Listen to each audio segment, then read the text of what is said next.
Hello दोस्तों, कैसे हो आप सब? आशा करती हूँ सभी अच्छे होंगे और अपनी तैयारी कर रहे होंगे। तो हम हड़प्पा सभ्यता पढ़ रहे थे और उनके बाद क्या हुआ था और स्त्रियों की दशा कैसी थी, इस टाइप के कुछ क्वेश्चन इसमें दिए हुए हैं। तो चलिए स्टार्ट करते हैं। तो हड़प्पा सभ्यता के बाद 1500 वर्षों के लंबे अंतराल में उपमहाद्वीप के विभिन्न भागों में कई प्रकार के विकास हुआ।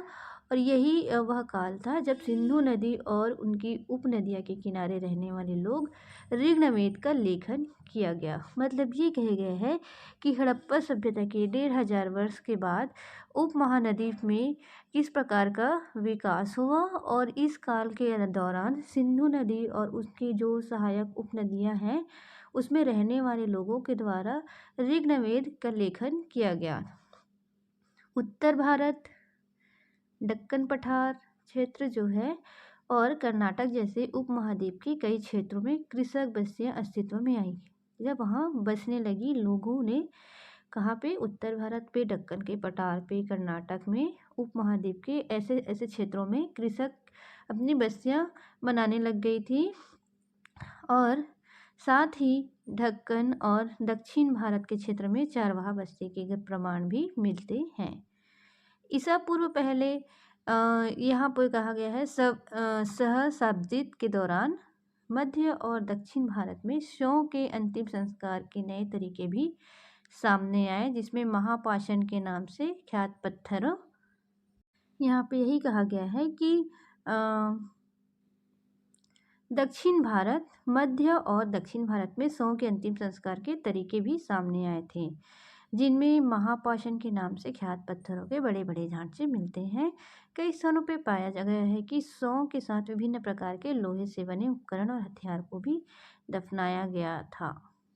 ईसा पूर्व 6ठी शताब्दी में ऐसे नए परिवर्तन के प्रमाण मिलते हैं। शायद इन्हें सबसे ज़्यादा मुखर आरंभिक राज्य, साम्राज्य और रजवाड़ों का विकास हुआ। इस राजनैतिक प्रक्रिया के पीछे कुछ अन्य परिवर्तक भी हुए। इनका पता कृषि उपज को संगठित करने के तरीके से चलता है। इसी के साथ साथ लगभग पूरे उपमहाद्वीप में नए नगरों का उदय हुआ। इतिहासकार इस प्रकार के विकास का आकलन करने के लिए अभिलेखों, ग्रंथ, सिक्के, चित्र जैसे विभिन्न प्रकार के स्रोतों का अध्ययन करते हैं। जैसा कि हम आगे पढ़ेंगे कि ये एक जटिल प्रक्रिया है और आपको यह भी आभास होगा कि इन स्रोतों में विकास की पूरी कहानी नहीं मिल पाती है। यहाँ पे देखते हैं प्रिंसेप और प्रियदर्शी। भारतीय अभिलेख विज्ञान में एक उल्लेखनीय प्रगति 1830 के दशक में हुई, जब ईस्ट इंडिया कंपनी के एक अधिकारी जेम्स प्रिंसेप ने ब्राह्मी और खरोष्टी लिपियों का अर्थ निकाला। तो यहाँ पर एक पॉइंट आ गया है कि इसको कैसे याद करना है कि भारतीय अभिलेख विज्ञान उल्लेख 1830 के दशक में ईस्ट इंडिया कंपनी के एक अधिकारी, किसके अधिकारी थे? ईस्ट इंडिया कंपनी के अधिकारी थे जेम्स प्रिंसेप ने ब्राह्मी और खरोष्टी, क्या, ब्राह्मी और खरोष्टी का अर्थ निकाला। इन लिपियों का उपयोग सबसे आरंभिक अभिलेखों में और सिक्कों में किया गया। ब्राह्मी और खरोष्टी जेम्स प्रिंसेप के द्वारा।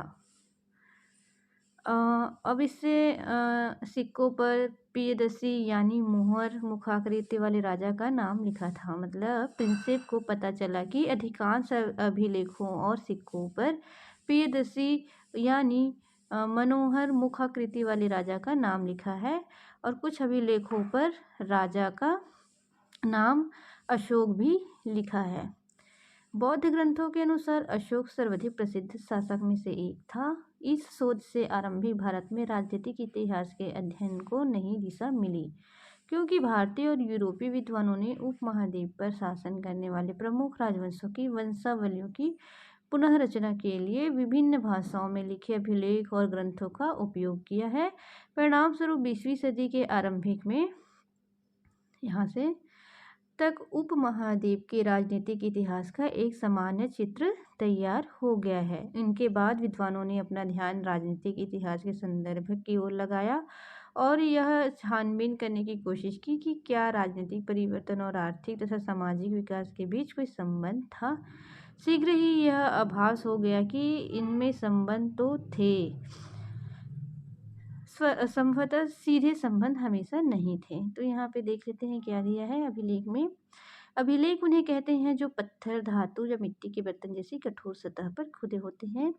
अभिलेख में उन लोगों की उपलब्धियां, क्रियाकलाप या विचार लिखे जाते हैं जो उन्हें बनवाते हैं। इनमें राजाओं के क्रियाकलाप और महिलाओं के और पुरुष द्वारा धार्मिक संस्थाओं को दान का ब्यौरा होता है। यानी अभिलेख एक प्रकार के स्थायी प्रमाण होते हैं। कई अभिलेख में इनके निर्माण की तिथि भी खुदी होती है। जिन पर तिथि नहीं मिलती उनका काल निर्धारण आमतौर पर पुरालिपि या लेखन शैली के आधार पर काफ़ी सुस्पष्टता के साथ किया जा सकता है। उदाहरण के लिए लगभग 250 ईसा पूर्व में अक्षर अ को इस टाइप का लिखा जाता था, इस टाइप से लिखा जाता है। अभी हमारे ज़माने में तो अ लिखा जाता है, लेकिन पहले अ को इस टाइप से लिखा जाता था 250 ईसा पूर्व के पहले। अब 50 वर्ष ईसा पूर्व में ये ऐसा हो गया, थोड़ा सा इस टाइप का था, फिर ये ऐसा हो गया, फिर ये ऐसा बन गया। तो प्राचीनतम अभिलेख प्राकृतिक भाषाओं में लिखे जाते थे। क्या किस में लिखे जाते थे? प्राकृतिक भाषाओं में लिखे जाते थे। प्राकृतिक उन भाषाओं को कहा जाता है जो जन सामान्य की भाषाएं होती है। ये महत्वपूर्ण बात है कि यहाँ पे जो प्राकृतिक भाषा है, प्राकृतिक भाषा उनको कहा जाता था, जो जन सामान्य की भाषाएं होती थी उनको कहा जाता था प्राकृतिक भाषा। इस अध्याय में अजातशत्रु और अशोक जैसे शासकों के नाम प्राकृतिक भाषा में लिखे गए हैं। अगर आपसे पूछा जाए अशोक का नाम किस भाषा में लिखे गए हैं, तो किसमें में? प्राकृतिक भाषा में लिखे गए हैं। अजातशत्रु के भी नाम प्राकृतिक भाषा में लिखे गए हैं। आगे देखते हैं। क्योंकि यह नाम प्राकृतिक अभिलेखों से प्राप्त है। आपको यह तमिल, पाली और संस्कृत जैसी भाषा के शब्द भी मिलेंगे, क्योंकि इन भाषाओं में भी अभिलेख मिलते हैं। यह संभवतः है कि लोग अन्य भाषा भी बोलते थे, लेकिन उनका उपयोग लेखन कार्य में नहीं किया जाता था, सिर्फ प्राकृतिक भाषा के किया जाता था।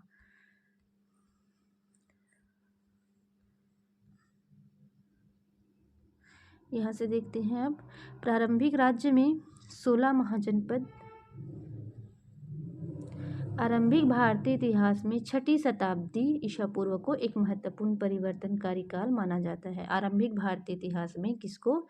6ठी शताब्दी को एक महत्वपूर्ण परिवर्तन काल माना जाता है। इस काल को प्राय आरंभिक राज्य, नगरों, लोहे के बढ़ते प्रयोग और सिक्कों के विकास के साथ जोड़ा जाता है। इसी काल में बौद्ध तथा जैन सहित विभिन्न दार्शनिक विचारधाराओं का विकास हुआ।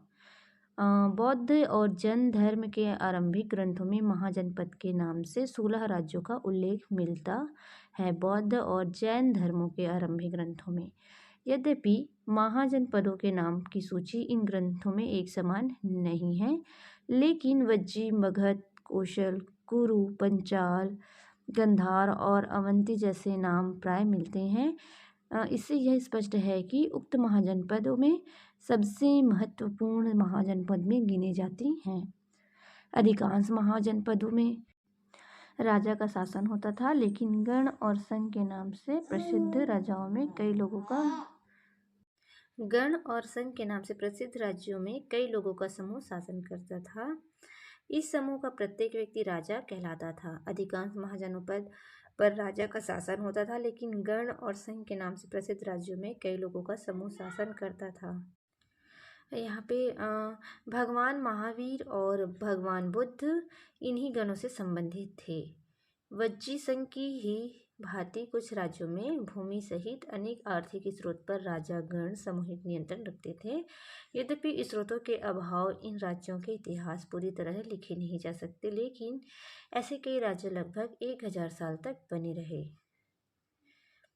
प्रत्येक महाजनपद की एक राजधानी होती थी, जिन्हें प्राय किले से घेरा जाता था। कीलबंद राजधानी के रखरखाव और प्रारंभिक नेताओं यहाँ पे और नौकरशाही के लिए भारी आर्थिक स्रोत की आवश्यक। लगभग 6ठी शताब्दी ईसा पूर्व से संस्कृत में ब्राह्मणों ने धर्मशास्त्र नामक ग्रंथों की रचना की गई। यहाँ पे देखते हैं ऐसे कौन से क्षेत्र हैं जहाँ राज्य और नगर सर्वाधिक सघन रूप से बसे। ये देखिए, यहाँ पे एक नक्शा दिया गया है जिसमें पूरे नगरों का एरिया, जैसे तक्षशिला, गंधार हो गया, यहाँ पे कुछ पॉइंट दिए हैं, पढ़ लेते हैं।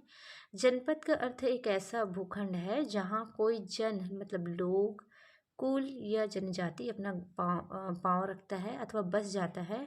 इस शब्द का प्रयोग प्राकृतिक व संस्कृत दोनों में मिलता है। जनपद का अर्थ है वही कि लोगों का बस जाना। देखते हैं यहाँ पे लगभग 6ठी शताब्दी ईसा पूर्व से संस्कृत में ब्राह्मणों ने धर्मशास्त्र नामक ग्रंथों की रचना शुरू की। इनमें शासक सहित अन्य के लिए नियमों और निर्धारण किए गए और अपेक्षा की जाती थी कि शासक क्षत्रिय वर्ण से ही होंगे। शासकों का काम किसान, व्यापार और शिल्पकारों से कर तथा भेंट वसूलना और माना जाता था। क्या वनवासियों और चरगाहों से भी कर रूप में कुछ लिया जाता था। हमें इतना तो ज्ञात है कि संपत्ति जुटाने का एक वैध उपाय पड़ोसी राज्यों पर आक्रमण करके धन इकट्ठा करना भी माना जाता था। धीरे धीरे कुछ राज्यों में अपनी स्थायी सेनाएं और नौकरशाही तंत्र तैयार कर लिए। बाकी राज्य अब भी सहायक सेना पर निर्भर थे, जिन्हें प्राय कृषक वर्ग से नियुक्त किया जाता था। तो ये थी कैसे कैसे वर्ग में बांटा गया है, कौन सा कार्य।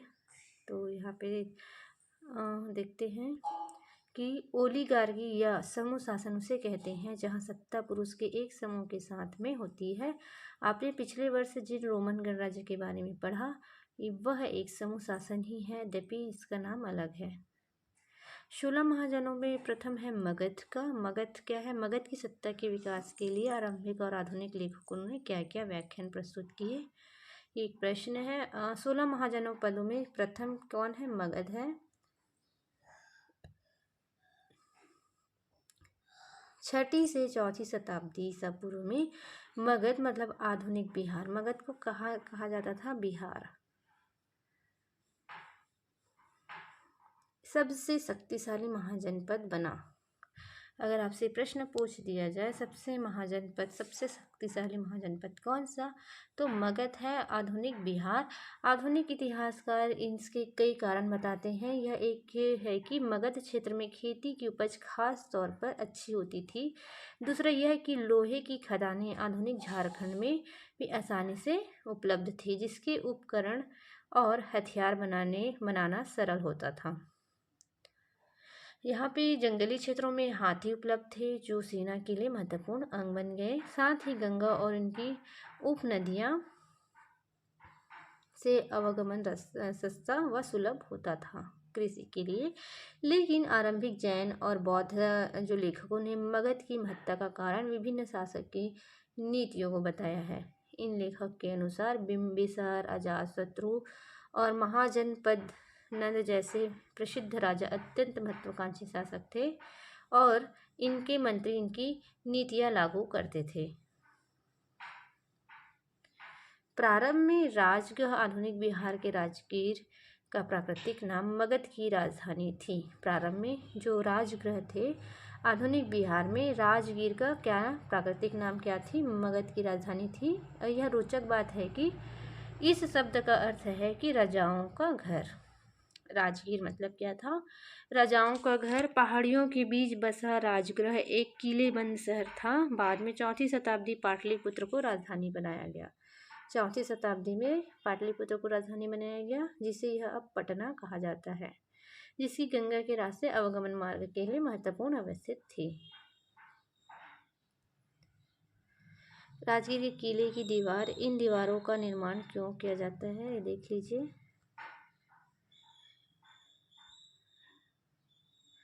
भाषाएं और लिपियां क्या है? भाषाएं और लिपियां, अशोक के अधिकांश अभिलेख प्राकृतिक में हैं, जबकि पश्चिमोत्तर में मिले अभिलेख अरामीक और यूनानी भाषा में हैं। ये बहुत इम्पोर्टेंट है। लिपियां जो है, अशोक के जो अधिकांश अभिलेख क्या थे? प्राकृतिक में थे, लेकिन पश्चिम से मिले जो अभिलेख जो थे, यहाँ के जो अभिलेख थे अरामीक और यूनानी भाषा में हैं। किसमें? अरामीक और यूनानी भाषा में है। प्राकृतिक के अधिकांश अभिलेख ब्राह्मी लिपि में लिखे गए थे। और जो प्राकृतिक जो है ना भाषा, प्राकृतिक के अधिकांश जो अभिलेख थे वो ब्राह्मी लिपि में लिखे गए थे, जबकि पश्चिमोत्तर के कुछ अभिलेख खरोष्टी में लिखे गए थे।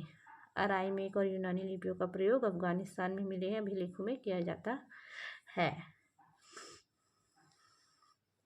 देखते हैं यहाँ पे एक आरंभिक साम्राज्य। मगध के विकास के साथ साथ मौर्य साम्राज्य का उदय हुआ। मगध के साथ साथ मौर्य साम्राज्य का उदय हुआ। मौर्य साम्राज्य के संस्थापक चंद्रगुप्त मौर्य 321 का शासन पश्चिमोत्तर और अफगानिस्तान बलूचिस्तान तक फैला था। उनके पौत्र अशोक ने, जिन्हें आरंभिक भारत का सर्वप्रसिद्ध शासक माना जा सकता है, कलिंग आधुनिक उड़ीसा पर विजय प्राप्त की। अशोक ने क्या किया था?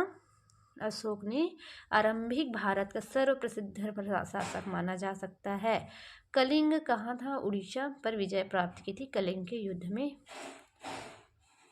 मौर्य वंश के बारे में जानकारी प्राप्त करना। मौर्य साम्राज्य के इतिहास की रचना के लिए इतिहासकारों ने विभिन्न प्रकार के स्रोत का प्रयोग किया है। इनमें पुरातात्विक प्रमाण भी शामिल है। विशेषताएं: मूर्ति कला।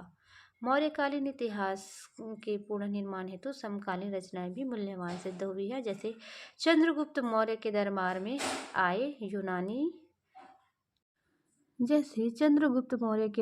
में आए यूनानी राजदूत मेगानिस्थिस द्वारा लिखा गया विवरण है। अब यहाँ पे याद करना योग्य है कि चंद्रगुप्त मौर्य के दरबार में कौन आया था? तो वो यूनानी राजदूत था मेगानिस्थिस। वो कहाँ से था? यूनानी राजदूत था। आज इसके कुछ अंश भी उपलब्ध है। एक और स्रोत जिसका प्रयोग प्राय किया जाता है कि वह अर्थशास्त्र संभवतः इसके कुछ भागों की रचना कौटिल्य या चाणक्य ने की थी। अर्थशास्त्र की रचना किसने की थी? कौटिल्य ने। इन्हीं को क्या कहा जाता है? चाणक्य कहा जाता है। चाणक्य की थी, जो चंद्रगुप्त के मंत्री थे। चाणक्य कौन थे? चंद्रगुप्त के मंत्री थे। और चंद्रगुप्त के दरबार में सबसे पहले कौन आया था? तो मेगानिस्थिस, जो यूनानी राजदूत थे।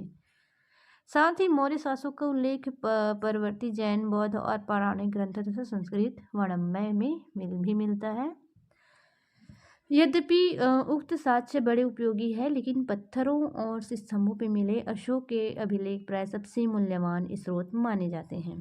अशोक पहला वह सम्राट था जिसने अपने अधिकारियों और प्रजा के लिए संदेश प्राकृतिक पत्थरों और पॉलिश किए हुए स्तंभ को लिखवाए। यहाँ पे देख लेते हैं।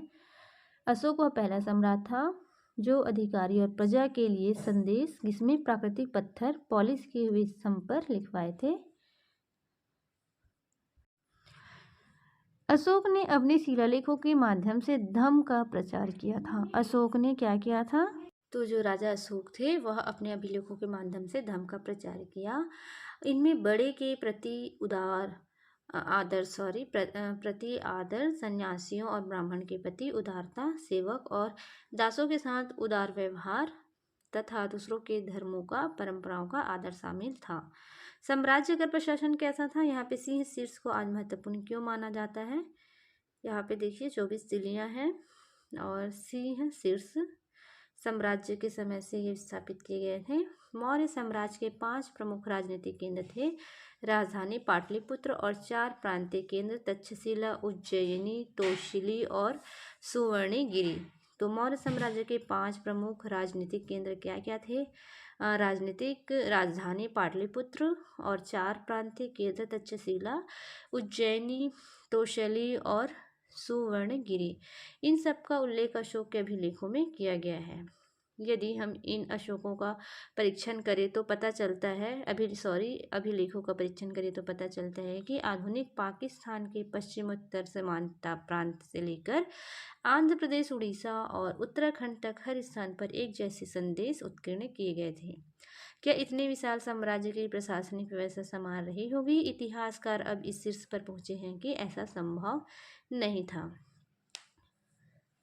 यहाँ पे देखते हैं साम्राज्य में राजा, किसान और नगर। ये देखो शामिल क्षेत्र बड़े विविध और भिन्न भिन्न प्रकार थे। यह अफगानिस्तान के पहाड़ी क्षेत्र और उड़ीसा के तटवर्ती क्षेत्र, यह संभव है कि सबसे प्रबल प्रशासनिक नियंत्रण साम्राज्य की राजधानी तथा उनसे आसपास के प्रांतीय केंद्रों पर रहा हो। इन केंद्रों का चयन बड़े ध्यान से किया गया। तक्षशिला और उज्जैनी दोनों लंबी दूरी वाले महत्वपूर्ण व्यापार मार्ग पर स्थित थे, जबकि सुवर्णगिरी तथा सोने के पहाड़ कर्नाटक से सोने की खदान के लिए उपयोगी था। क्या यह भी संभव है कि जो क्षेत्र शासक के अधीन नहीं थे वह किसी भी उन्होंने अभिलेख उत्कीर्ण कराए होंगे? ये देख लेते हैं सम्राट के अधिकारी क्या क्या कार्य करते थे। तो मेगा निषेध के वितरण पर एक अंश दिया गया है। साम्राज्य के महान अधिकारियों में से कुछ नदियों की देखरेख और भूमि मापन का काम करते हैं, जैसा कि मिस्र में होता था। कुछ प्रमुख नहरों से उपनहरों के लिए छोड़े जाने वाले पानी के मुख द्वार का निरीक्षण करते हैं, ताकि हर स्थान पर पानी का समान पूर्ति हो सके। यही अधिकारी शिकारियों का संचालन करते हैं और शिकारियों के कृत्यों के आधार पर उन्हें इनाम या दंड देते हैं। वे कर वसूली करते हैं और भूमि से जुड़े सभी व्यवसायों का निरीक्षण करते हैं। साथ ही लकड़हारों, बढ़ई, लोहारों और खननकर्ताओं का भी निरीक्षण करते हैं। विभिन्न व्यावसायिक समूह के निरीक्षण के लिए इन अधिकारियों की नियुक्ति किया जाता था। साम्राज्य के संचालन के लिए भूमि और नदियों दोनों मार्ग के अवगमन बना रहना अत्यंत आवश्यक था। राजधानी से प्रांतों तक जाने की कई सप्ताह या महीनों का समय लगता होगा। इसका अर्थ यह है कि यात्रियों के लिए खान पान की व्यवस्था और उनकी सुरक्षा भी करनी रहती। इसे स्पष्ट प्रतीत होता है कि सेना सुरक्षा का एक प्रमुख माध्यम होगा। मेगानिस्सी ने सैनिक गतिविधियों के संचालन के लिए एक समिति और 6 उप महासमिति का उल्लेख किया है। इनमें एक का काम नौसेना का संचालन था और दूसरा यातायात का। कितने 6 उप समिति और एक समिति का संचालन किया था। दूसरी यातायात और खान पान का संचालन थी। तीसरी का काम है पैदल सैनिकों का संचालन। चौथा अश्वारोहियों, पांचवा रथारोहियों और छठा है हाथियों का संचालन। दूसरी उपसमिति का दायित्व विभिन्न प्रकार का था। उपकरणों को ढोने के लिए बैलगाड़ियों की व्यवस्था, सैनिक के लिए भोजन और जानवरों के लिए चारे की व्यवस्था। सैनिक की देखभाल के लिए सेवकों के शिल्पकारों की नियुक्ति करना था। अशोक ने अपने साम्राज्य को अखंड बनाए रखने का प्रयास किया। ऐसा उन्होंने धर्म के प्रचार द्वारा भी किया था। धर्म का प्रचार बहुत ही महत्वपूर्ण है। जैसा कि हमने अभी ऊपर पढ़ा, धर्म के सिद्धांत बहुत ही साधारण और सार्वभौमिक थे।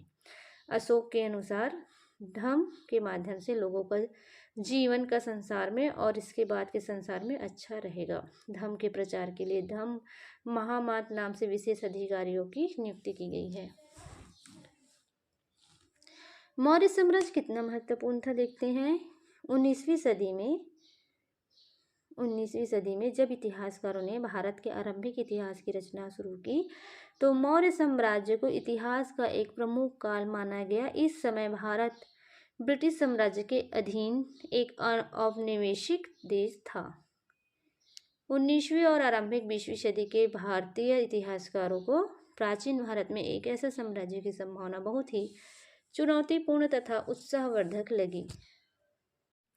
साथ ही प्रस्तर मूर्ति सहित मौर्यकालीन सभी पुरातत्व एक अद्भुत कला के प्रमाण थे, जो साम्राज्य की पहचान माने जाते हैं।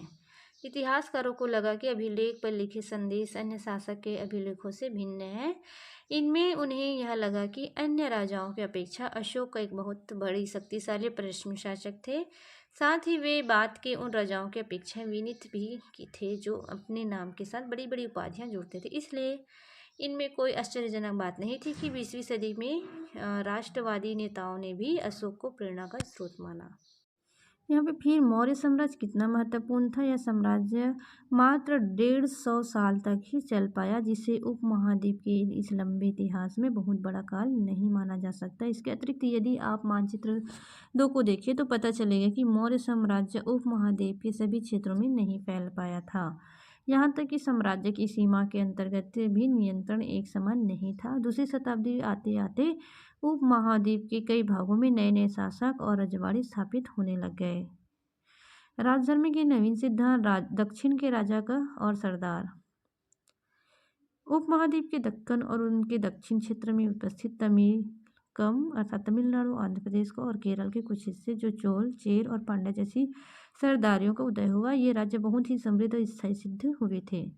सरदार और सरदारी क्या है, ये शक्तिशाली व्यक्ति होते थे। इनका पद वंशानुगत भी हो सकता है और नहीं भी। इसमें समर्थन और खानदान जो के लोग होते थे और सरदार के कार्यों पे विशेष संचालन, युद्ध के समय अनुष्ठान नेतृत्व करना और विवादों को सुलझाने में मध्यस्थ की भूमिका निभाते थे। वह अपने अधीन लोगों से भेंट लेता था, जबकि राजा कर वसूली करते हैं और अपने समर्थकों को उस भेंट का वितरण करते हैं। सरदारी में सामान्यतः कोई स्थायी सेना या अधिकारी नहीं होते थे। यहाँ पे देखते हैं यदि यूनानी वितरण सही है तो बताइए कि इतनी बड़ी सेना भरण पोषण के लिए मौर्य साम्राज्य की किस तरह जरूरत पड़ती थी संसाधनों की।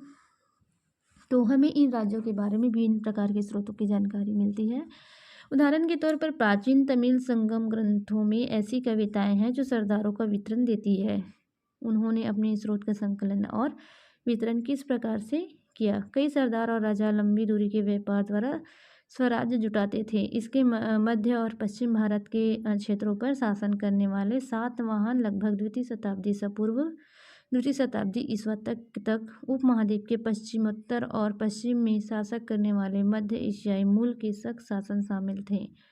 उनके सामाजिक उद्गम के बारे में अधिक जानकारी तो नहीं है, लेकिन जैसा कि हम सातवाहन शासकों के बारे में अध्याय 3 में पढ़ेंगे कि एक बार सत्ता में आने के बाद उन्हें उच्च सामाजिक अस्तित्व का दावा कई प्रकार से किया है।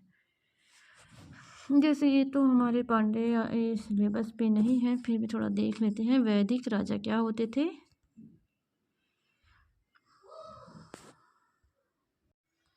वैदिक राजा राजाओं के लिए उच्च स्थिति प्राप्त करने का एक साधन विभिन्न देवी देवताओं के साथ जुड़ना था। मध्य एशिया से लेकर पश्चिमोत्तर भारत तक शासन करने वाले कुषाण शासकों ने लगभग प्रथम शताब्दी ईस्वी तक की इस उपाय का सबसे अच्छा उदाहरण प्रस्तुत किया। कुषाण इतिहासकार की रचना अभिलेखों और साहित्य परंपरा के मध्य से की गई है। जिस प्रकार के राजधर्म को कुषाण शासकों ने प्रस्तुत करने की इच्छा की, उसका सर्वोत्तम प्रमाण इनके सिक्कों और मूर्तियों से प्राप्त होती है। उत्तर प्रदेश में मथुरा के पास माठ के एक देवस्थान का कुषाण शासकों की विशालकाय मूर्तियां लगाई गई थी। अफगानिस्तान के एक देवस्थान पर भी इसी प्रकार की मूर्तियां मिली है, जो इतिहासकारों का मानना है कि इन मूर्तियों के जरिए कुषाण स्वयं को देवतुल्य प्रस्तुत करना चाहते थे। कई कुषाण शासकों ने अपने नाम के आगे देवपुत्र की उपाधि भी लगाई थी। किसने? कुषाण शासकों ने। संभवतः वे उन चीनी शासकों के प्रेरित हुए होंगे जो स्वयं का स्वर्ग पुत्र कहते थे। 4वीं शताब्दी में गुप्त साम्राज्य सहित कई बड़े राज्य का साक्ष्य मिलते हैं। इनमें कई साम्राज्य समानतों पर निर्भर थे, अपना निर्वहन स्थानीय संसाधनों द्वारा करते थे, जिसमें भूमि पर नियंत्रण भी शामिल था। वे शासकों का आदर करते थे और उनकी सैनिक सहायता भी करते थे। जो समान शक्तिशाली होते थे वे राजा भी बन जाते थे, और जो राजा के दुर्बल होते थे वे बड़े शासक के अधीन रह जाते थे। गुप्त शासक का इतिहास साहित्य, सिक्के और अभिलेख की सहायता से लिखा गया है। मतलब इस वाले चैप्टर में गुप्त साम्राज्य, मगध और बौद्ध और जैन जैसे मतलब जो है चैप्टर, उनको एक साथ सम्मिलित करके बताया गया है। साथ ही कवि द्वारा अपने राजा या स्वामी की प्रशंसा में लिखी प्रशंसा भी उपयोगी रही है। यद्यपि इतिहासकार इन रचनाओं के आधार पर ऐतिहासिक तथ्य निकालने का प्रयास करते हैं। यहाँ पे देखते हैं ये सिक्के जारी हुए थे। राजा को किस प्रकार दर्शाया गया है। एक सिक्का, अग्रभाग कनिष्क, पृष्ठभाग देवता। आगे का भाग कनिष्क है और पीछे का भाग है देवता। लेकिन इनके रचयिता तथ्यात्मक विवरण की अपेक्षा उन्हें काव्यतात्मक ग्रंथ मानते थे। उदाहरण के तौर पर इलाहाबाद स्तंभ अभिलेख के नाम से प्रसिद्ध प्रयाग प्रशस्ति की रचना हरिश्चंद्र, जो स्वयं गुप्त सम्राटों के सबतः सबसे शक्तिशाली सम्राट समुद्रगुप्त के राजकवि थे, इन्हें संस्कृत में की थी। तो आप लोग यहाँ से देख सकते हैं कि प्रयाग प्रशस्ति की रचना किसने? हरिसेन। प्रयाग प्रशस्ति की रचना किसने की? हरिसेन, जो स्वयं गुप्त सम्राट के सबसे शक्तिशाली सम्राट कौन थे? समुद्रगुप्त के राजकवि थे। संस्कृत में की थी। प्रयाग प्रशस्ति की रचना किसमें की थी? संस्कृत में, हरिसेन।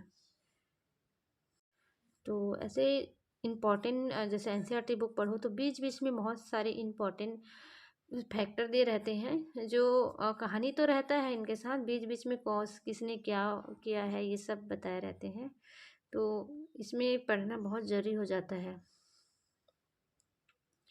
जैसे बलुआ पत्थर से बनी एक कुषाण राजा की मूर्ति, ये देखिए बलुआ पत्थर से बनी हुई है। इस मूर्ति में ऐसी क्या विशेषता है जिनसे प्रतीत होता है कि यह एक राजा की मूर्ति है?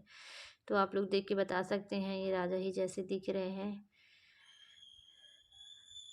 तलवार लिए हुए है ना, अपना अस्त्र शस्त्र जो है लिए हुए। समुद्रगुप्त की प्रशस्ति पढ़ लेते हैं। प्रयाग प्रशस्ति का एक अंश है। धरती पर उनका कोई प्रतिद्वंदी नहीं था। अनेक गुणों और शुभ कार्यों से संपन्न उन्होंने अपने पैर के तलवे से अन्य राजा के अंश को मिटा दिया। वे परमात्मा पुरुष है, साधु भले की समृद्धि और असाधु बुरे के विनाश के कारण है। वे अज्ञेय है, उनका कोमल हृदय को भक्ति और विनय से ही वंश में किया जा सकता है। वे करुणा भरे हुए हैं और ये सहाय गाय को दाता है। इनके मस्तिष्क की दीक्षा दीन दुखियों, विरहणियों और पीड़ितों के उद्धार के लिए की गई है। मानवता के लिए विद्यमान उदारता की प्रतिमूर्ति है। वे देवताओं के कुबेर, धन, वरुण, वरुण को समुद्र देव कहा जाता है। इंद्र वर्षा के देवता, यम को मृत्यु के देवता कहा जाता है। मतलब समुद्रगुप्त के बारे में ये बताया गया है।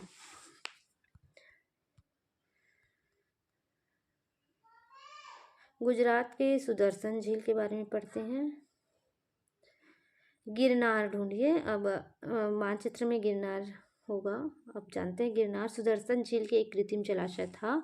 हमें इनका ज्ञान लगभग दूसरी शताब्दी के संस्कृत के एक पाषाण अभिलेख से होता है। इस अभिलेख का शासक रुद्रमन की उपलब्धियों का उल्लेख और इस अभिलेख के शासक रुद्रमन की उपलब्धि का उल्लेख मिलता है। इस अभिलेख में कहा गया है कि जलद्वारों और तटबंधों वाली इस झील का निर्माण मौर्य काल में एक स्थानीय राज्यपाल द्वारा किया गया था, लेकिन एक भीषण तूफान के कारण इसमें तटबंध टूट गया और सारा पानी बह गया। बताया जाता है कि तत्कालीन शासक रुद्रमन ने इस झील की मरम्मत अपने खर्च से करवाई थी और इसके लिए अपनी प्रजा से कर भी नहीं लिया था।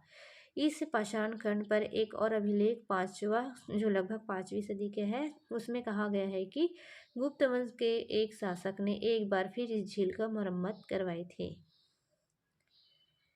यहाँ पे देखते हैं बदलता हुआ ध्यान, जनता में राजा की छवि, ये देख लेते हैं। राजाओं के बारे में प्रजा क्या सोचती है, ये सब कहानियाँ हैं उस टाइम से, क्या जो हमें इम्पोर्टेंट है वो पढ़ना है।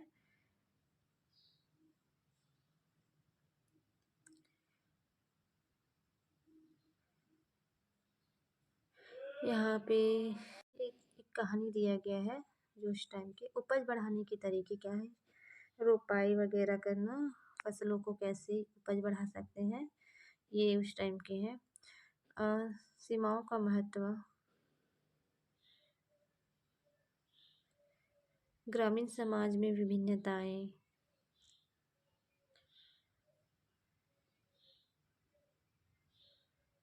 यहाँ पे आप पढ़ सकते हैं स्किप करके।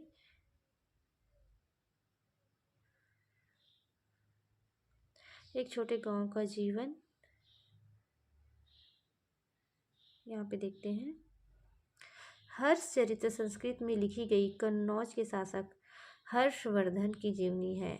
हर्ष चरित्र किसके द्वारा लिखा गया था? हर्षवर्धन के द्वारा। हर्ष आप याद कर सकते हैं। इसके लेखक बाण भट्ट हर्षवर्धन के राजकवि थे और जो इसके लेखक थे, यहाँ पे जो हर्ष चरित्र है वो हर्षवर्धन की जीवनी है और इसके लेखक कौन है? बाण भट्ट है। कौन है? बाण भट्ट है, जो हर्षवर्धन के राजकवि थे। इस ग्रंथ का एक अंश है जिसमें विद्य क्षेत्र के जंगल के किनारे एक बस्ती के जीवन का चित्रण है। बस्ती के किनारे अधिकांश क्षेत्र जंगल है और यह धान की उपज होती थी। तो ये कहानी है और हमको मेन पॉइंट याद करनी है। तो जैसे यहाँ पे हर्ष चरित्र संस्कृत में लिखी एक कन्नौज के शासक, हर्षवर्धन कहाँ के शासक थे? कन्नौज के शासक थे और उनकी जीवनी के बारे में हर्ष चरित्र में दिया गया है और उनके लेखक बाण भट्ट थे। तो ऐसे छोटे छोटे महत्वपूर्ण जानकारी हमको एनसीईआरटी की बुक से मिल जाती है। यहाँ पे देखते हैं भूमिदान और नए समांतर ग्रामीण। ईस्वी की आरंभिक शताब्दियों से भी भूदान के प्रमाण मिलते हैं। इनमें से कई उल्लेख अभिलेख से मिलता है। इनमें से कुछ अभिलेख पत्थरों में लिखे गए थे, अधिकांश ताम्र पत्थर में खुदे हुए थे और लोगों को प्रमाण रूप में दिया जाता था। भूमिदान लेते थे। भूमिदान में जो प्रमाण मिलते थे साधारण तौर पर धार्मिक संस्था या ब्राह्मणों वो दिए जाते थे। अधिकांश अभिलेख संस्कृत में थे। 7वीं शताब्दी के बाद अभिलेख का कुछ अंश संस्कृत में है और कुछ तमिल, तेलुगु जैसे भाषा में आ गए। गुप्त आरंभिक भारत के एक सबसे महत्वपूर्ण शासक चंद्रगुप्त द्वितीय की पुत्री थी प्रभावती। गुप्त आरंभिक भारत के सबसे महत्वपूर्ण शासक चंद्रगुप्त द्वितीय की पुत्री थी प्रभावती। चंद्रगुप्त द्वितीय की पुत्री का नाम क्या था? तो प्रभावती। उनका विवाह दक्कन पठार के वाकाटक परिवार में हुआ था और यह एक महत्वपूर्ण शासक वंश का था। सांस्कृतिक धर्म शास्त्रों के अनुसार महिलाओं को भूमि जैसी संपत्ति पर स्वतंत्र अधिकार नहीं था, लेकिन एक अभिलेख से पता चलता है कि प्रभावती भूमि की स्वामी थी और उनमें दान भी किया था। इसका एक कारण यह हो सकता है कि क्योंकि वह एक रानी आरंभिक भारतीय इतिहास की ज्ञात कुछ रानियों में से एक थी और इसलिए उनका यह उदाहरण एक विरला ही रहा है। यह भी संभव है कि धर्मशास्त्रों को हर स्थान पर समाज के रूप में लागू नहीं किया जाता हो। अभिलेख में हमें ग्रामीण प्रजा का भी पता चलता है। इनमें ब्राह्मण, किसान और अन्य प्रकार के वर्ग शामिल थे जो शासकों या उनके प्रतिनिधियों को कई प्रकार की वस्तुएं प्रदान करते थे। अभिलेखों के अनुसार इन लोगों को गांव के नए प्रधान की आज्ञाओं का पालन करना पड़ता था। तो ये सब दिए गए हैं कि वहाँ के राजा कैसे अपने वासियों से कार्य कराते थे।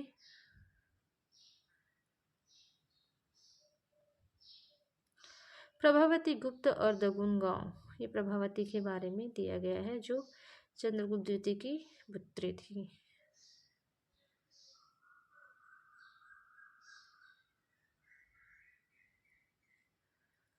जैसे कि नगर और व्यापार में, आइए नगरों के बारे में कुछ 6ठी शताब्दी में उपमहाद्वीप के विभिन्न क्षेत्रों में हुआ। जैसा कि हमने पढ़ा है कि अधिकांश नगर महाजनपद की राजधानी थी और सभी नगर संचार मार्गों के लिए बसे थे। पाटलिपुत्र जैसे कुछ नगर नदी मार्ग के किनारे बसे थे। उज्जैनी जैसे अन्य नगर भूतल मार्गों के किनारे थे। ये थे और पाटलिपुत्र का इतिहास देखते हैं। प्रत्येक नगर का अपना इतिहास था। उदाहरण के तौर पर पाटलिपुत्र का विकास पाटलीग्राम नामक एक गांव में हुआ। फिर 5वीं सदी में यह मगध ने अपनी राजधानी राजगढ़ से हटाकर इसे बस्ती में लाने का निर्णय किया और इनका नाम बदलकर 4वीं शताब्दी आते आते मौर्य साम्राज्य की राजधानी और एशिया के सबसे बड़े नगरों में से एक बन गया। भारत में इसका महत्व कम हो गया और जब चीनी यात्री और एशिया के सबसे बड़े नगरों में से एक बन गया। 4वीं शताब्दी ईसा पूर्व तक आते आते यह मौर्य साम्राज्य की राजधानी एशिया के सबसे बड़े नगरों में एक बन गया। बाद में इसका महत्व कम हो गया और जब चीनी यात्री ज़्वेनसोंग 7वीं सदी में यहाँ आया तो इसे यहाँ नगर खंडहर बदला मिला। उस समय यहाँ जनसंख्या भी कम थी। संभ्रांत वर्ग और शिल्पकार, हमने पढ़ा है कि शासन वर्ग और राजा किलेबंद नगरों में रहते थे। यद्यपि इनमें अधिकांश स्थलों पर व्यापक रूप से खुदाई करना संभव नहीं, क्योंकि आज भी इन क्षेत्रों में लोग रहते हैं, लेकिन फिर भी यह में भिन्न प्रकार के पुरावेश प्राप्त हुए हैं। इनमें उत्कृष्ट श्रेणी के मिट्टी के कटोरों और थालियाँ मिली हैं जिन पर चमकदार कलाई चढ़ी। इन्हें उत्तरी कृष्ण मार्जित पात्र कहा जाता है। संभवतः इनका उपयोग अमीर लोग किए करते होंगे। साथ ही सोने या चांदी, कांस्य, तांबे, हाथी दांत, शीशे जैसे तरह तरह के पदार्थों के बने गहने, उपकरण, हथियार, बर्तन, सीप और पक्की ईंटें मिली है। द्वितीय शताब्दी ईसा पूर्व आते आते हमें कई नगरों में छोटे दानात्मक अभिलेख प्राप्त होते हैं। इनमें दाता के नाम से साथ साथ प्राय इसके व्यवसाय का भी उल्लेख होता है। इनमें नगरों में रहने वाले धोबी और देखते हैं यहाँ पे बुनकर, लिपिक और बढ़ाई, कुम्हार, स्वर्णकार, लोहाकार, अधिकारी, धार्मिक गुरु, व्यापारी और राजाओं के बारे में विवरण लिखे होते हैं। कभी कभी उत्पादों और व्यापारी के संघ का भी उल्लेख मिलता है जिन्हें श्रेणी कहा गया है। इन श्रेणियों को सभ्यता पहले कच्चे माल को खरीदती थी और फिर उसके बाद सामान तैयार कर बाजार में बेच देती थी। यह संभव है कि शिल्पकारों ने नगर में रहने वाले संप्रदाय लोगों की बढ़ती मांग को पूरा करने के लिए कई प्रकार के लौह उपकरण का प्रयोग हो। उपमहाद्वीपों और उनके बाहर का व्यापार कैसा था कि 6ठी शताब्दी ईसा पूर्व से ही उपमहाद्वीप में नदी मार्गों और भूमार्गों का मानो जाल बिछ गया था और कई दिशाओं में फैल गया था। मध्य एशिया और उनमें भी आगे तक भूमार्ग थे। तटस्थ पर बने बंदरगाह से जल मार्ग अरब सागर से होते हुए उत्तरी अफ्रीका, पश्चिम एशिया तक फैल गया और बंगाल की खाड़ी से यह मार्ग चीन और दक्षिण पूर्व एशिया तक फैल गया था। शासकों ने प्राय इन मार्गों पर नियंत्रण करने की कोशिश की और संभवतः वे मार्गों पर व्यापारिक सुरक्षा के बदले उन्हें धन लेते थे। ये मालाबार तट है जो आधुनिक केरल में है अभी। इन मार्गों पर चलने वाले व्यापारियों में पैदल फेरी लगाने वाले व्यापारी तथा बैलगाड़ी, घोड़े, खच्चरों जैसे जानवर के दल एक साथ चलने वाले व्यापारी होते हैं। साथ ही समुद्र मार्ग में भी लोग यात्रा करते थे, जो खतरनाक तो थी लेकिन बहुत लाभदायक भी होती थी। तमिल भाषा में मस्थुथुवन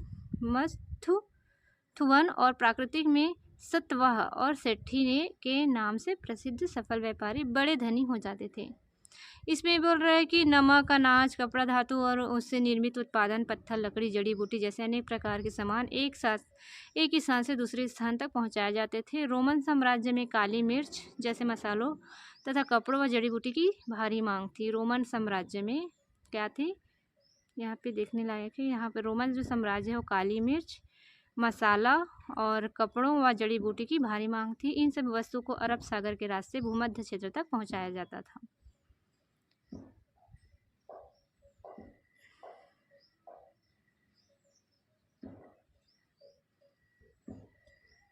आहत सिक्के पर बने प्रतीकों को उन विशेष मौर्य वंश जैसे राजवंशों के प्रतीक से मिलाकर पहचान करने की कोशिश की गई तो पता चला है कि इन सिक्कों को राजाओं ने जारी किया था। यह भी संभव है कि व्यापारी, धनपतियों और नागरिकों ने इस प्रकार के कुछ सिक्के जारी किए हो। शासकों की प्रतिमा और नाम के साथ सबसे पहले सिक्के हिंद यूनानी शासकों ने जारी किए थे, जिन्होंने द्वितीय शताब्दी ईसा पूर्व में उपमहाद्वीप के उत्तर पश्चिम क्षेत्र पर नियंत्रण स्थापित किया गया था। हालांकि सोने के सिक्के बड़े पैमाने पर प्रथम शताब्दी ईस्वी में कुषाण राजाओं ने जारी किए थे। जो सोने के सिक्के थे वो कुषाण राजाओं ने जारी किए थे। इसके आकार और वजन तत्कालीन रोमन सम्राट और ईरान के पार्थियन शासक द्वारा सिक्के के बिल्कुल समान थे। उत्तर और मध्य भारत के कई पुरस्थलों पर ऐसे सिक्के मिले हैं जो सोने के सिक्के के व्यापक प्रयोग से संकेत मिलता है कि बहुमूल्य वस्तुओं को भारी मात्रा में वस्तुओं का विनिमय किया जाता था। इसके अलावा दक्षिण भारत के अनेक पुरस्थलों में बड़ी संख्या में रोमन सिक्के मिले हैं, जिनके यह स्पष्ट है कि व्यापारिक तंत्र राजनीतिक सीमाओं से बंधा नहीं था, क्योंकि दक्षिण भारत रोमन साम्राज्य के अंतर्गत न होते हुए भी व्यापारिक दृष्टि से रोमन साम्राज्य में बंधित था। जैसे कि यहाँ पे देख सकते हैं आप, आहत शब्द से यह स्पष्ट है कि सिक्कों पर प्रतीक आहत उनमें बनाए जाते थे, डिज़ाइन जो किए जाते थे वो है। पंजाब और हरियाणा जैसे क्षेत्रों में प्रथम शताब्दी में कबायली गणराज्य ने भी सिक्के जारी किए थे। पुराविदों को यौधेय शासकों द्वारा जारी तांबे के सिक्के हजारों की संख्या में मिले, जिनसे यौधेयों के व्यापार में रुचि और सहभागिता परिलक्षित होती है। सोने के सबसे भव्य सिक्के में से कुछ गुप्त शासकों ने भी जारी किए थे। इनके आरंभिक सिक्कों में प्रयुक्त सोना अति उत्तम था। इन सिक्कों के माध्यम से दूर देशों में व्यापार विनिमय करने में आसानी होती थी, जिससे शासकों को भी लाभ होता था।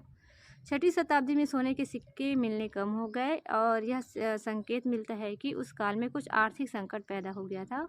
इतिहासकारों से लेकर कुछ मतभेद है। कहा नहीं जा सकता कि रोमन साम्राज्य के पतन के बाद दूरवर्ती व्यापार में कमी आई, जिससे उन राज्यों, समुदाय और क्षेत्र की संपत्ता पर असर पड़ा जिन्हें दूरवर्ती व्यापार से लाभ मिलता था। अन्य कहना है कि इस काल में नए नगरों, व्यापार और नवीन तंत्रों का उदय होने लगा था। उनका यह भी कहना है कि यद्यपि इस काल में सोने के सिक्के का मिलना तो कम हो गया, लेकिन अभिलेख और ग्रंथ के सिक्के का उल्लेख हो रहा था। क्या इसका अर्थ यह हो सकता है कि सिक्के इसलिए कम मिलते हैं क्योंकि वे प्रचलन में थे और उनके किसी ने संग्रह करके नहीं रखा था। यहाँ पे देखते हैं अवैधिक सिक्का। यहाँ पे जो सिक्के थे ये मूल बातें हैं। गुप्त सिक्का है, एक गुप्त सिक्का है। अब इसके आगे ब्राह्मी लिपि का अध्ययन देख लेते हैं। ब्राह्मी लिपि का अध्ययन। आधुनिक भारतीय भाषाओं में प्रयुक्त लगभग सभी लिपियों का मूल ब्राह्मी लिपि है। ब्राह्मी लिपि का प्रयोग अशोक ने अभिलेखों में किया था। 18वीं सदी में यूरोपीय विद्वानों ने भारतीय पंडितों की सहायता से आधुनिक बंगाली और देवनागरी लिपि में कई पांडुलिपियों का अध्ययन शुरू किया और उनके अक्षर का प्राचीन और नमूने की तुलना शुरू की। आरंभिक अभिलेख का अध्ययन करने वाले विद्वानों में से कई बार यह अनुमान लगाया है कि संस्कृत में लिखे हैं, जबकि प्राचीनतम अभिलेख वस्तु प्राकृतिक में थे। फिर भी इन दशकों के बाद अभिलेख वैज्ञानिक के अथक परिश्रम के बाद जेम्स प्रिंसेप ने अशोककालीन ब्राह्मी लिपि का 1838 में अर्थ निकाला। तो ये खरोष्टी लिपियों को कैसे पढ़ा गया था देख लेते हैं। अशोक के समय में ब्राह्मी या उनके समानार्थी देवनागरी लिपि इस टाइप से लिखे गए थे। द को इस टाइप से बनाया गया था, म को ऐसे बनाए थे, आर को ऐसे, सी जैसे ड को बनाया गया था। खरोष्टी लिपि को कैसे पढ़ा गया? पश्चिमोत्तर के अभिलेखों में प्रयुक्त खरोष्टी लिपि के पढ़े जाने की कहानी अलग है। खरोष्टी किधर से? पश्चिम की साइड थी। इस क्षेत्र में शासक करने वाले हिंद यूनानी राजाओं लगभग द्वितीय प्रथम शताब्दी द्वारा बनाए गए सिक्कों से जानकारी हासिल करने में आसानी हुई।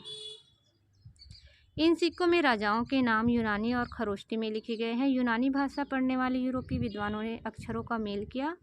उदाहरण के तौर पर दोनों लिपियों में अपोलोडोटस का नाम लिखने का एक प्रतीक मान लीजिए अ प्रयुक्त किया गया। चूंकि प्रिंसेप ने खरोष्टी में लिखे गए अभिलेख की भाषा की पहचान प्राकृतिक रूप में की थी, इसलिए लंबे अभिलेख को पढ़ना सरल हो गया। राजाओं के आदेश। अभिलेख से प्राप्त ऐतिहासिक साक्ष्य क्या क्या है? अभिलेख में इसमें देखते हैं कि अशोक के नाम कौन से इसमें है। इतिहासकारों एवं अभिलेखन शास्त्रियों के काम करने के तरीके का पता लगने के लिए आइए अशोक के 2 अभिलेख का ध्यान से पढ़ें। ध्यान योग्य बात यह है कि स्रोत 10 में शासक अशोक का नाम नहीं लिखा है। उसमें अशोक द्वारा अपनाई गई उपाधियों का प्रयोग किया गया है, जैसे कि देवनाम प्रिय। अशोक ने कौन सा उपाधि धारण की थी? देवनाम प्रिय, जिसका अर्थ है देवताओं का प्रिय और प्रियदर्शी यानी देखने में सुंदर। अशोक नाम अन्य अभिलेखों में मिलता है जिसमें उनकी उपाधियां भी लिखी है। इन अभिलेखों का परीक्षण करने के बाद अभिलेख शास्त्रियों ने पता लगाया है कि उनके विषय शैली, भाषा और पुरालिपि विज्ञान सबसे समानता है। अतः वे इस निष्कर्ष पर पहुंचे हैं कि अभिलेखों को एक ही शासक ने बनवाया था। आपने यह भी देखा होगा कि अशोक ने अपने अभिलेख में कहा है कि उसमें पहले के शासक ने रिपोर्ट एकत्र करने की व्यवस्था नहीं की थी। यदि अशोक से पहले के उपमहाद्वीपीय इतिहास पर विचार करें तो क्या आपको लगता है कि अशोक का यह व्यक्ति सही है? इतिहासकारों को बार बार अभिलेख में लिखे कथनों का परीक्षण करना पड़ता है ताकि यह पता चल सके उनमें लिखा है वह सत्य है या नहीं। क्या आपने ध्यान दिया कि कुछ शब्द ब्रैकेट में लिखे हैं? अभिलेख शास्त्री प्राय वाक्यों के अर्थ स्पष्ट करने के लिए ऐसा करते हैं। यह बड़े ध्यान से करना पड़ता है जिनके लेखक का मूल अर्थ बदलना जाए। इतिहासकारों को और भी परीक्षण करने पड़ते हैं। यदि राजा के आदेश यातायात मार्गों के किनारे और नगरों के पास प्राकृतिक पत्थरों पर उत्कीर्ण थे तो क्या वह आने जाने वाले लोग उन्हें पढ़ने के लिए उस स्थान पर रुकते थे? ये एक क्वेश्चन है। अधिकांश लोग जो उस टाइम होता था, जैसे कि यहाँ पे दिया है हिंद यूनानी शासक मिनांडर का एक सिक्का। एनसीईआरटी पढ़ने से बेसिक जानकारी होती है और मैं इससे रिलेटेड 1 लाइनर क्वेश्चन भी लाऊंगी। ये तो ऐसी एनसीईआरटी एक बार पढ़ लेते हैं करके, क्योंकि हमारी शिक्षक भर्ती सिर्फ एनसीईआरटी बुक से ही नहीं निकलने वाली, हमको और भी फैक्ट पढ़ने होंगे। यहाँ पे अभिलेख साक्ष्य की सीमा, जो अभिलेख साक्ष्य लुप्त हो जाती है, अवसरों का वर्णन करते हैं, ये आप स्किप करके पढ़ सकते हैं। वीडियो बहुत ज़्यादा लंबा हो जाता है इसीलिए, और वो उतना इम्पोर्टेंट भी नहीं है। ये इम्पोर्टेंट है, ये देख लीजिए यहाँ का। लगभग 600 से 500 ईसा पूर्व धान की रोपाई गंगा घाटी में नगरीकरण महाजनपद आहत सिक्के चलाए गए थे।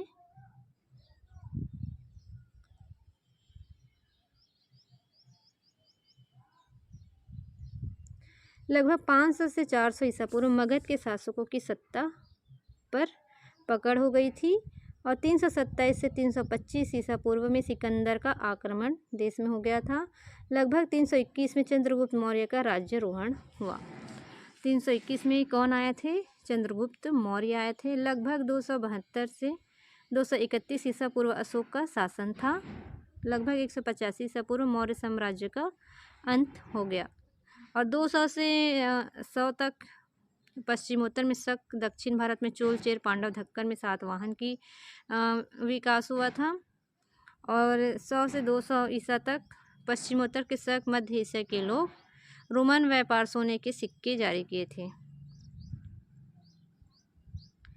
कनिष्क का राज्यारोहण कब हुआ था? तो 78 ईसा पूर्व में। लगभग 100 से 200 सातवाहन शक शासक भूमिदान के अभिलेख प्रमाण मिलते हैं और 220 ईस्वी में गुप्त शासक का आरंभ हुआ था। 335 से 75 तक समुद्रगुप्त ने शासन किया और 375 से 415 तक चंद्रगुप्त द्वितीय दक्कन के वाकाटक के साथ हुआ था और 600 ईस्वी तक कर्नाटक में चालुक्य का उदय और तमिलनाडु में पल्लव का उदय हुआ था और 606 से लेकर 647 ईस्वी कन्नौज के राजा हर्षवर्धन चीनी यात्री वैनसोंग की यात्रा थी। कन्नौज के राजा कौन थे? हर्षवर्धन। मैंने ऊपर पढ़ाया है हर्षवर्धन के बारे में। लगभग 712 में अरबों के सिंध का विजय। यहाँ पे आर्थिक विकास का शुद्ध काल निर्धारण आसान नहीं है, साथ ही उपमहाद्वीप में अनेक विभिन्नताएं हैं जिनके काल रेखा में इंगित नहीं किया गया है। विशेष विकास के विशिष्ट काल का उल्लेख किया गया है। कनिष्क के राज्यारोहण की तिथि निश्चित नहीं है। राज्यारोहण की तिथि के साथ प्रश्नवाचक चिन्ह लगाया गया है। यहाँ पे 18वीं शताब्दी में क्या क्या हुआ था ये देखा गया है, देख लीजिएगा। ये प्रश्न है।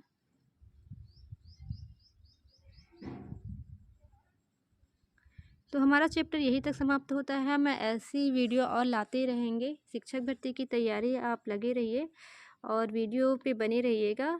लाइक, कमेंट, सब्सक्राइब कर दीजिएगा। Thank you.